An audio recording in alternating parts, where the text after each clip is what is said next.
Hi, my name is Jennifer Jennings, and I'm the Associate Pastor for Children and Discipleship at First Baptist Church in Marion, North Carolina. This week, Dr. David Smith, our interim senior pastor, is preaching on everyone's favorite psalm, Psalm 23.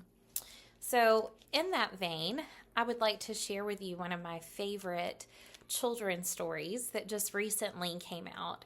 It's called The Good Shepherd and the Stubborn Sheep, and it's by Hannah E. Harrison.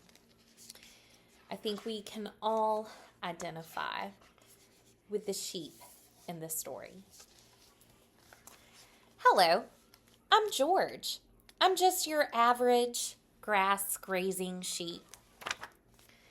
I'm really not that different from all the other sheep in the flock. We've all got frizzy hairdos, and we all have a terrible sense of direction. You see Mabel? She's right at the edge of the cliff. Especially Mabel. Poor little Mabel on the bottom of the pile. And there's George. It's sad. And we're all completely defensive. We can't growl or roar. Instead of claws, we've got little hooves. We don't even have any top teeth. Our favorite pastime is nervously running around in a clump. There they all are, twitchy and sad, little sheep. And get this, if we fall on our backs, we can't even get ourselves up again. We just have to lie there stuck with our skinny little legs flailing about. It's embarrassing. That's why we need a shepherd. He cares for us, and he watches over us. But there was this one time when the shepherd wanted to give me a haircut.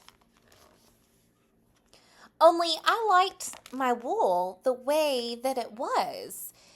In fact, I thought it looked pretty good. So I ran away. And I hid.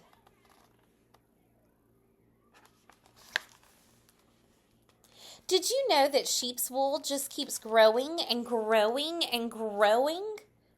Well, I didn't, and without a haircut, my wool got too bushy, and I could hardly see where I was going. It was heavy, too. It had become a real problem. There were twigs all in it, and mud, and other things I didn't care to mention, and I smelled and I looked like moldy cheese. Not really the look I was going for. I thought I should go back to the shepherd, only I didn't know the way. I was lost. And then the inevitable happened. I, with my ridiculous hair, got stuck in a thorn bush. And that's when I heard a low, menacing growl. It was a wolf.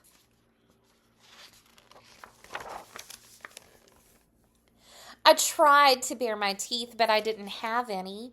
I tried to roar, but all that came out was a little baa. I closed my eyes and frantically kicked my tiny hooves until I broke free of the brambles, but I fell onto my back. The wolf snarled, so I flailed my legs with all my might, which started me rolling and bouncing down the hill and straight into a pond. Did I mention that sheep can't swim? I bleated and I bobbed and I gasped for air, but it was no use because I was a goner. But then, out of the darkness, I saw a wonderful light. It was the shepherd He had come just for me. The shepherd threw his rod, one shot, and struck the wolf. The wolf yelped, tucked his tail, and ran. The shepherd used his staff to fish me out of the muddy water. "Come here, George," he said. He put me under his warm vest and said, "All's well now." I couldn't believe it. I hadn't listened. I had run away, and still he rescued me. Me, a helpless, lost sheep covered in muck. I'd never been so happy, never been so grateful. He put me on his shoulders, and he carried me home. Now, when the shepherd wants to give me a haircut, I'm glad about it. He knows what needs trimming and when. He feeds me and guides me. He gives me rest and restores me. With him, I have nothing to fear.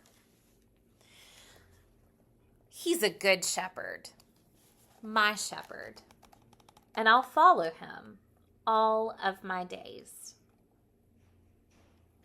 May we commit to following our shepherd, even when it's scary, even when it's hard, and even when we'd rather not.